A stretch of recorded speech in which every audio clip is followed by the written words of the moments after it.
Alors cette histoire a commencé il y a déjà quelques années où nous avions été contactés par le toboggan pour une première, quelque chose d'assez original. Un chorégraphe souhaitait venir dans notre établissement et nous proposer une journée avec lui. Et à la fin de la journée, tout le monde m'a demandé quand est-ce qu'elle revient. J'ai dit bon, on ne peut pas en rester là, ça serait dommage de limiter notre belle expérience et d'arrêter comme ça sur une journée. C'est là où j'ai pris contact avec la compagnie 4749 qui est située à Grenoble. Je suis allée rencontrer François Vérune et immédiatement l'accroche a été hyper positive. On était vraiment sur la même longueur d'onde. On a parlé d'un projet et on l'a mis en œuvre dès l'année suivante. Donc cette année, nous avons souhaité collaborer donc à nouveau avec le toboggan. Le toboggan donc, a pu produire au mois de janvier un spectacle de la compagnie 4749. Donc nous avons eu la chance de pouvoir être conviés à cette soirée. Et puis également, quelques résidents sont allés à une sorte d'avant-première, un peu répétition le jour de la soirée. Et alors là, les résidents étaient subjugués sous le charme, sous le charme des trois beaux danseurs, le personnel complètement enthousiaste. Et ça a été vraiment le démarrage de l'aventure.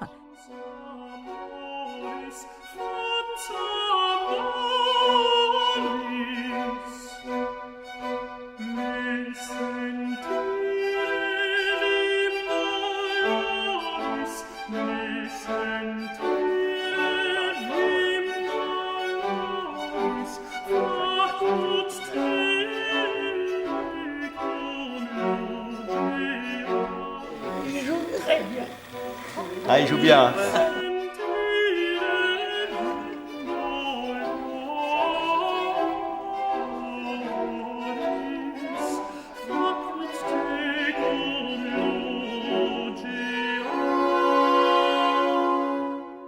Le lendemain, les danseurs sont venus au Volubilis, ils ont fait une partie du spectacle dans les lieux. Et donc vraiment, on a dès janvier donné le ton et puis montré la collaboration qu'on pouvait avoir, aussi bien avec le toboggan qui est vraiment un centre culturel super dynamique, partie prenante, d'aventures toujours extraordinaires. Et puis François Vérune, la compagnie 4749 qu'on connaît bien maintenant et vraiment qui a une belle expérience autour de la relation humaine, une très belle vision de la dignité de la personne. Et là, on se retrouve. Là, c'est vraiment notre cœur de métier aussi. François est quelqu'un de très généreux, c'est un artiste qui aime et qui va depuis très longtemps en milieu hospitalier, dans les maisons de retraite, et qui a cette générosité, je dirais, dénuée de pitié, ou en tout cas de quelque chose qui ne serait pas au bon endroit, et qui du coup amène une vraie illumination dans la journée de ces personnes, de ces résidents, qui sont quand même pour certains coupés du monde depuis un moment, qui ne reçoivent pas toujours énormément de visites, et pour qui ce mouvement, cette danse qui est toujours extrêmement délicate, très attentionnée, va représenter un vrai moment de bonheur.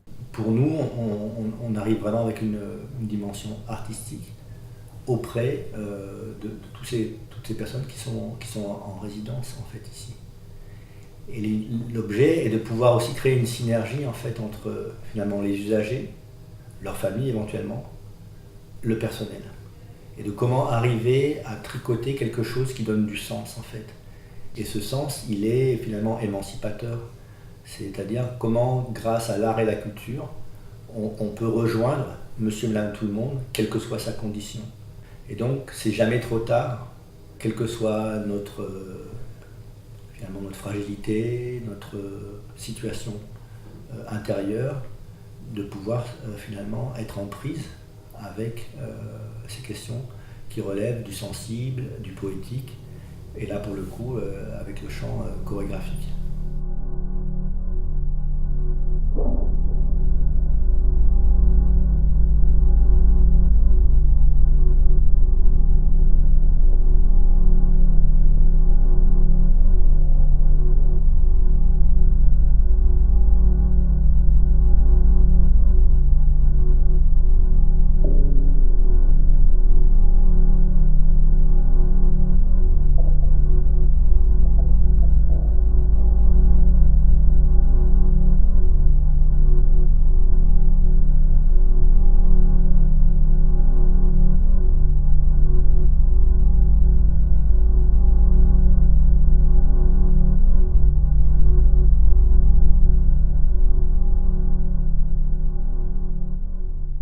sur 2016, ce qui est prévu, c'est donc à nouveau 5 grandes journées, 5 journées hors du temps. J'aime bien cette idée-là, parce que ce sont vraiment des journées exceptionnelles qui coupent de cette routine, d'un quotidien peut-être pesant parfois pour les soignants, pour tout le personnel en général.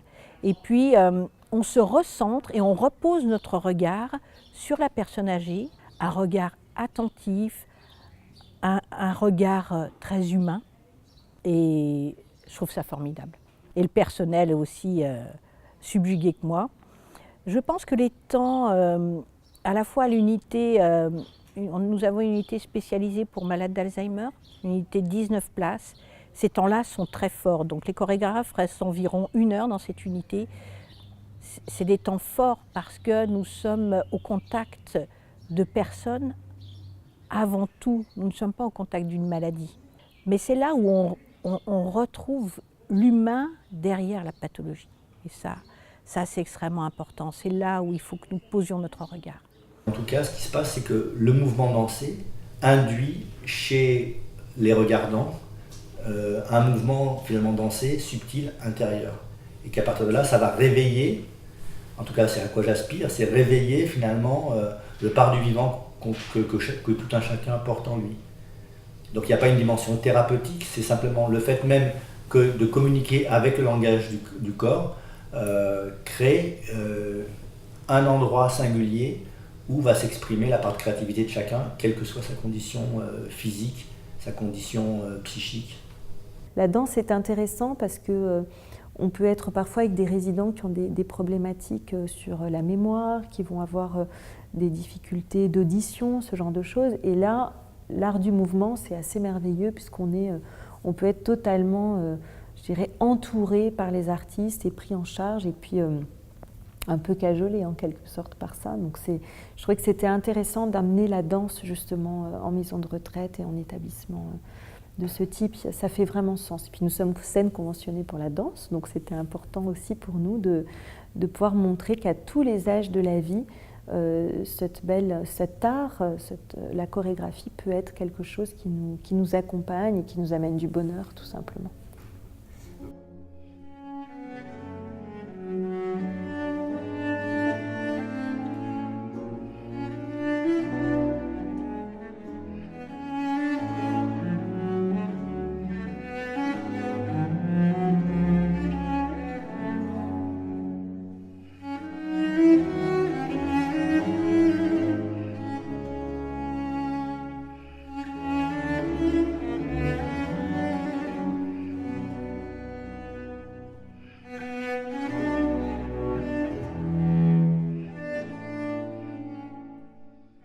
On est dans une pratique en fait de la danse contemporaine où le toucher n'est pas exclu. On ne fait pas une barrière entre ce qui se passe entre nous et l'autre. Donc c'est une manière d'inclure la personne et de la faire participer au-delà du visuel spectateur, aussi dans une espèce d'action.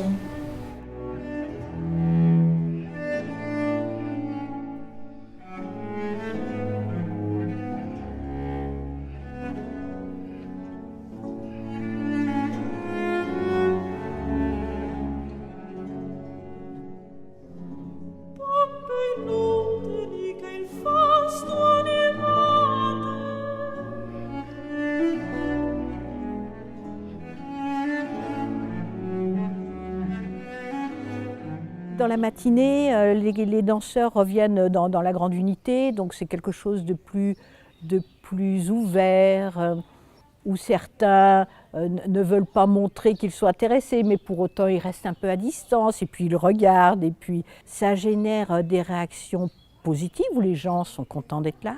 Ça génère aussi des réactions un peu de retrait, mais c'est bien. C'est souvent ce que j'explique aux équipes, mais tant mieux si les gens disent non. Dire non, c'est faire preuve d'autonomie. Qu'un résident dit « ça ne me plaît pas », mais pour moi, c'est une réponse formidable.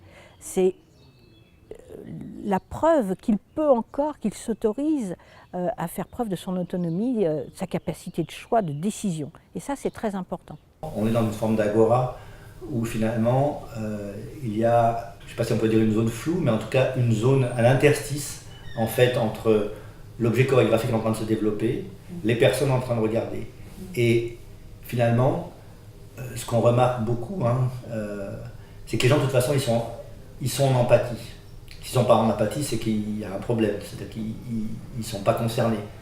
Mais si on part du postulat que les gens potentiellement peuvent être en empathie, donc concernés, à partir de là, ils dansent à l'intérieur, même si ils sont dans un fauteuil roulant, même s'ils sont très entravés par leur maladie ou leur situation. Donc ce qui est intéressant, c'est de créer ce va-et-vient constant, comme disait Christelle, entre ce que nous, on va pouvoir mettre en œuvre chorégraphiquement et jusqu'à finalement l'intériorité de ce que la personne peut vivre.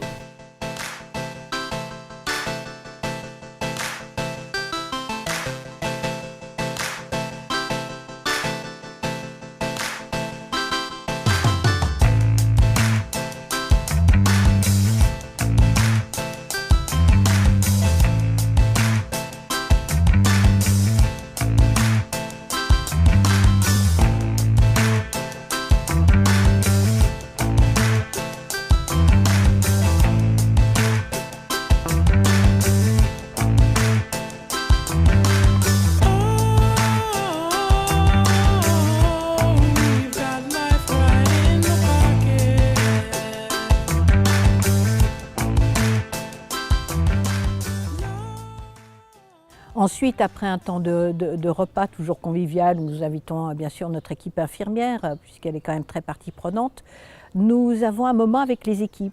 C'est un temps que nous conservons depuis déjà maintenant plus d'1 an. C'est un temps important aussi bien pour François Vérune que pour Christelle aussi et moi-même, puisque là nous pouvons réexpliquer notre démarche un peu conceptuelle, c'est peut-être un grand mot, mais en tous les cas, tout ce que nous faisons là, ça a du sens. Et ce sens, nous avons besoin de le partager avec notre équipe, expliquer à la fois la démarche chorégraphique, mais la démarche que j'appelle bien traitante. C'est en bien traitant nos personnels, les salariés qui travaillent ici, donc en leur offrant entre guillemets des belles journées comme ça, qu'ils vont aussi pouvoir être eux-mêmes bien traitants avec les résidents. Mais effectivement, il y a un petit rituel chaque séance, on prend une demi-heure là, et on va le faire après avec le personnel. C'est important de présenter la démarche, c'est important que Madame Zola puisse présenter aussi son point de vue, parce que quelque part c'est ensemble. Quand je disais il y a les usagers, il y a le personnel et il y a les artistes, c'est dans cette triangulation que ça va opérer. C'est pas qu'une question, je dirais, de militantisme où il faudrait finalement convaincre le personnel que c'est important, etc. Mais c'est de leur laisser l'espace que pour eux, ça soit possible d'être aussi en situation de travail et aussi en situation de partager une expérience sensible. Donc ce temps d'échange, il est très important parce qu'il fait le lien entre ce qu'ils peuvent percevoir, ce qu'ils peuvent expérimenter, leurs émotions, et de mettre des mots dessus, c'est extrêmement important. Moi, quand j'ai débuté, il y a 30 ans, ça n'existait pas tout ça. C'était triste, il n'y avait pas de danseurs. Maintenant, je trouve que c'est quand même bien. Je veux dire, on rentre dans un monde plus agréable. C'est vrai, les lieux de vie des résidences, et puis avant c'était des dortoirs, on laissait des chambres. On a une chance de travailler dans un espace très aéré, beaucoup de soleil. Pour nous, déjà, en tant que personnel, on estime qu'on a de la chance de travailler dans un cadre pareil. Et puis avec les résidents aussi. Ils sont contents de voir les danseurs, de voir autre chose que leur univers quotidien.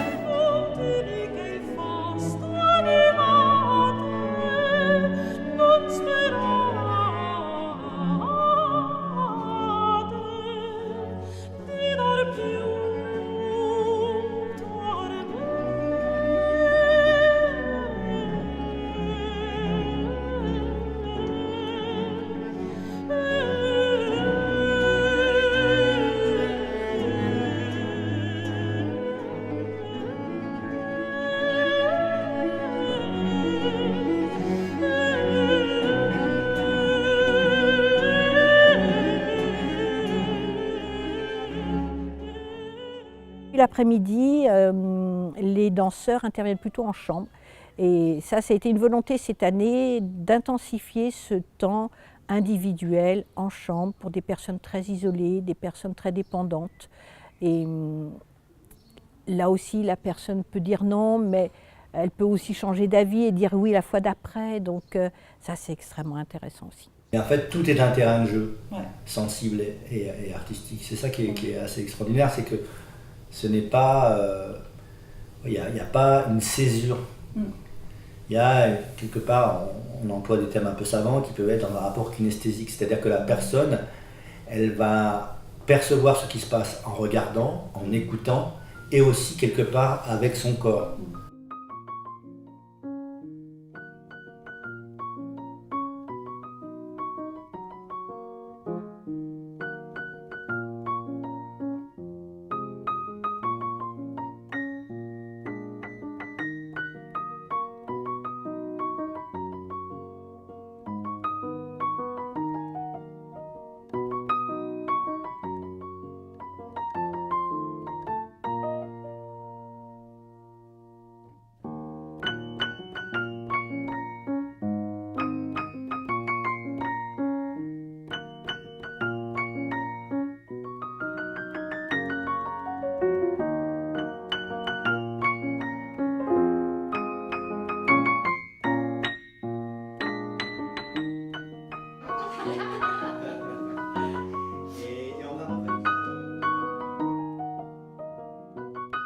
Ce projet-là, ce qui est une bonne chose, c'est qu'on a pu vraiment à la fois le partager et le coporter financièrement avec les Volubilis. Donc on prend en charge une partie des ateliers, eux l'autre partie.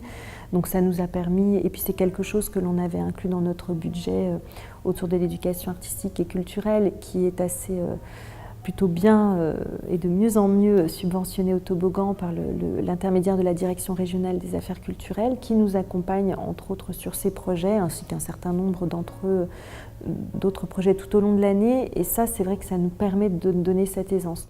On est vraiment autour de projets culturels et artistiques.